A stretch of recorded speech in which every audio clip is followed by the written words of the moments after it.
ওখানে গিয়েছো, তোমার যাওয়াটা কতটুকু যৌক্তিক?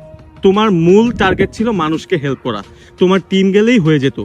তুমি একটা মানুষ, তোমার যেহেতু হাত নেই, এটাকে আমি ছোট করে দেখছি না ভাই। তুমি ওখানে যাওয়ার পর তোমাকে মেনটেন করতেই 4-5 জন মানুষের প্রয়োজন হয়। তোমার গায়ে যে লাইফ জ্যাকেটটা পরা আছো, এটা আরেকজন তোমাকে পরায় দিতে হয়েছে। তুমি ভিডিও করার সময় যে মাইক্রোফোন ইউজ করো, এটা এখানে আরেকজন তোমাকে পরায় দিতে হয়।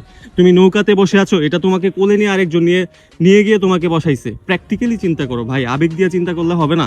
হ্যাঁ, সবসময় সিম্পেথি নিলে হয় না, কিছু কিছু জায়গায় প্র্যাকটিক্যালি চিন্তা করতে হবে। তো ওখানেই যদি 4-5 জন মানুষ যদি তোমার পিছনেই ব্যস্ত থাকে, তুমি পানিতে পড়ে গেলে তোমার উঠাইতে 4-5 জন মানুষ দৌড়াদৌড়ি করতে হবে। তাহলে ওই 4-5 জন মানুষ যদি তোমার পিছে দৌড়াদৌড়ি করে, তাহলে মানুষকে হেল্প করবে কখন? তুমি না গেলেও তোমার টিমটা কিন্তু ওখানে গিয়ে হেল্প করে চলে আসতে পারতো। বা তুমি এই 2 লাখ টাকা আসন্না ফাউন্ডেশনে শেখ আহমদুল্লাহ সাহেবকে দিয়ে দিতে পারতা, হতো না? তুমি তো, তোমার মূল টার্গেট ছিল সাহায্য, তা তুমি কেন ওখানে গেছো? আমার কথা হচ্ছে এটা।